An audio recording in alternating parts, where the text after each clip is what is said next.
stereotyping and Nollywood, because you actually made a hint of that in the course of your speech.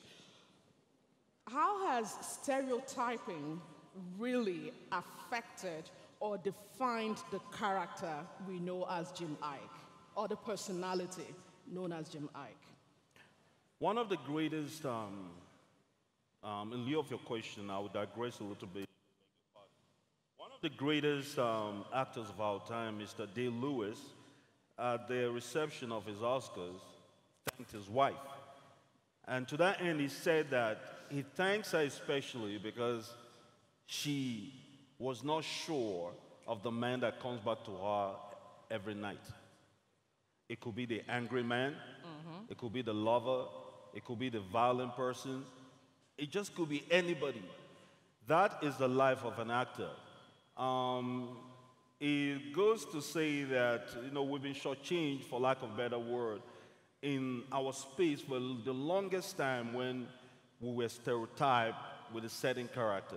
And don't forget, the people that were at the helm of affairs at that time, they don't know any better. For them, it was pure a capitalist, perspective. If you played a certain role, and for some reason you were good on that role, that became your bane of creation. They would give you that role until they killed your career, literally, But that is why I preached strenuously about individuality and flair, understanding who you are, not just as a person, but also as a creative. I understood that fact. I understood that, yes, I'm being stereotyped to a certain point, and I made very bold moves amongst producers. I kept fighting an unending war with directors to play roles that were different. I knew my artistic depth, I knew my creative expense, and I knew that there was no how in the world I could be bottled into that creative space. And I would say that again, as a matter of information, that of the over 200 awards that I've won in the course of my career, 80% of them, including the Tea Festival I just won recently, were all about characters that were not stereotyped. Okay? So while I think it's a very important question, I think the new order in our industry, so to speak, have taken cognizance of that feeling, and they are doing something very strongly against it. I think there's a certain diversity that has been enjoyed across the board right now. Yeah, talking about diversity, we've seen Jim Iyke evolve, from the actor at a point he went into music, where I think Who Am I was the album that you featured Two-Face, you featured the late Sound Sultan, and then you went into movie production. You did $2 as a sequel to $1, and then recently you did Bad Comment. We'll come to that. We've also seen Jim Iyke, the businessman, who has a clothesline. We've seen Jim Iyke, the brand ambassador, and the list is quite endless. How have you been able to put all these together? Because I'm not afraid of failure. Okay. I've failed so many times in my life, success just had to find me. It had no choice. You didn't find success? Okay. At some point, I questioned, I was just fearless, and I think for every one of us, there's a note to be made about being fearless in life. The highest gamble I took was leaving home at that point. I've slept under a bridge. I've been to, under the bridge? I slept under a bridge. Which of them? Lagos Bridge? The Lagos Bridge, the Oshodi Bridge. I slept there. Yeah. When I left home, I went to a friend of mine. This was a guy that comes to my house all the time, shares my home, shares my food. When he's leaving, my mom of blessed memory would split my pocket money in three. That was the part I resented most. And give him one part and give me two parts. So I was always praying that guy will leave before we share pocket money, because that dude shortchanged me to no end. Now, that was the first guy I ran to when I left home in Lagos, hoping that he would take me in. Okay. But that is also something to be said about life. He kept me for 2 days. He hid me in the boys' quarters, and I kept questioning, my brother, why am I in the boys' quarters? When you come to my home, you sleep in my bedroom, you eat from my table. Why are you keeping me in your boys' quarters? But I was considered person non grata at that point. News had spread around of my so-called rebellion. And the third day, his mom found me, raised hell, said I had no business being in their house. And so they kicked me out. What I was wondering at that point is that of the 8 houses I went to, back and forth, I wonder why these guys kept kicking me out at night before dinner. that one pained me personally because, these guys could have just chilled out till I eat dinner, then I'll leave. But they will always kick me out before dinner. And then, I had a little pride. They wouldn't see me cry. I'll just pick up, thank him, and I'll leave. I'll cry my eyes out. So I went to my cousin that night, this last kick out. That was the second kick out. Okay. I went to my cousin, and unfortunately, my cousin was out clubbing, and there was nowhere to go. And I tried to get back, but I was exhausted. The money in my pocket could only take me about 2 bus parks to my next destination. Okay. So when I left the bus, I came to Oshodi, and I got there too late, and then the bus had shut down because this was happening around 1 a.m. So I had to take my backpack, set somewhere up under the bridge. There was this really nice guy. You never experience something until you've experienced it. You don't have an opinion until you've experienced it. True.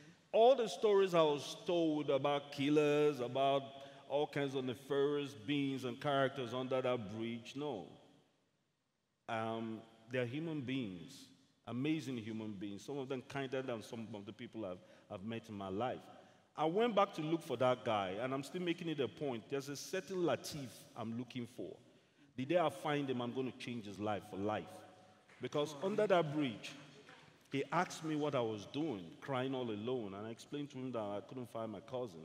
He took, I don't know what looked like a makeshift pillow. God forgive me about that thing, man. It smells so bad. I don't know what it was, but he set it up, and I sat on there and I slept. In the morning, he woke me up, gave me $40, and then he left. And till this day, I kept going back there. Every time I drive, I've sent people there. I've looked for him. I don't know who he is. I can't find him. Wow.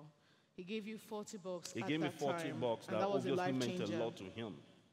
That was a life changer for you at that point, too. $40 meant a lot. Maybe, probably 4 million now. Really? Yeah. Okay, so if you are there, Latif, Jim Iyke is looking for you, and we hope someday I will find him. Your path will cross again, and God will use it to help him, obviously. Okay, well, your experience is quite touching. No wonder you are. But I didn't say anything, though. No wonder I'm emotionally sensitive, you mean? That came from you. It could have been less appreciated if it came from you, of course. This girl is just dwelling all the time, but it's fun. Okay, now, a couple of days back, you were in the news for something good, not something bad, because for the stereotypers, it was in the news for something good. And by the way, you are the vice chairman, African Network Entertainment Limited, that's ANEL. And recently you launched a new African TV reality show called Resident Africa. It's a cut across 12 Anglophone African countries, including South Africa and Nigeria, to mention but a few. I'll pause now. I'll take a pause on this question. Let me take you back to your days in Gabon. Do you miss Gabon? Yeah, every day. My visit in Gabon is just being frustrating. Every time they set it up, there's a better paying gig somewhere. I don't understand it. There's a what? A better paying gig elsewhere. Okay. They've set me up to be in Gabon twice, and every time there's another event that's better paying. Okay. So it's a managerial decision. They say, nah, you can't go until they come up a little bit. And I think this time I've taken an emotional decision. I've called a meeting and I've told them, the next thing that comes from Gabon, I don't care if it's peanuts, I'm going. Okay. It's the country of my birth.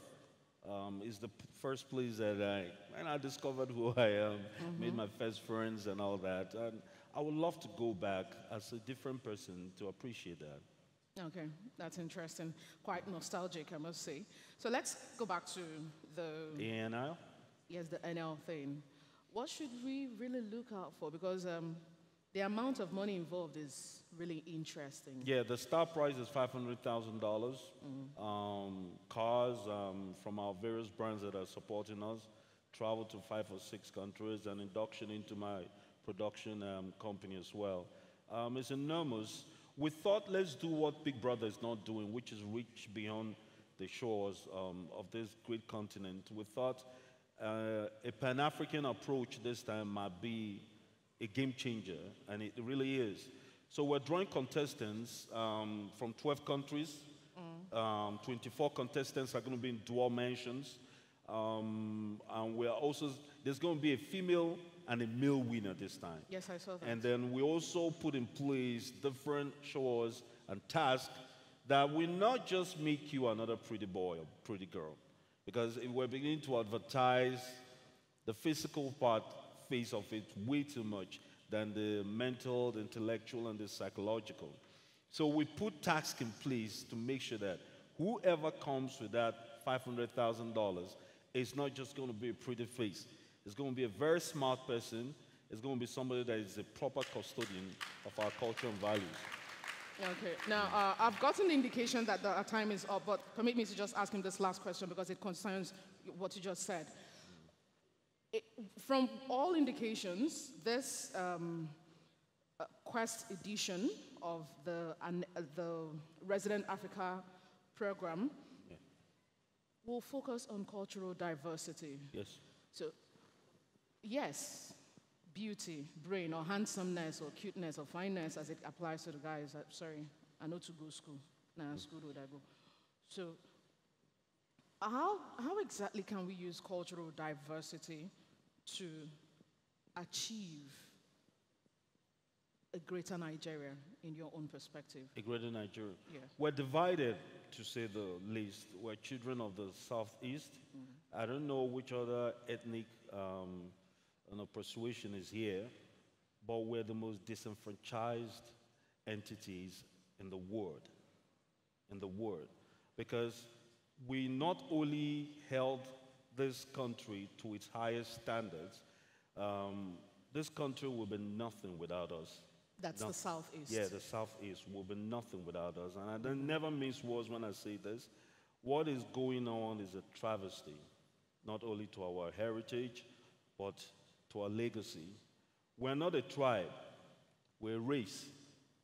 And until people begin to understand that, I'm telling you that a lot of things will persist.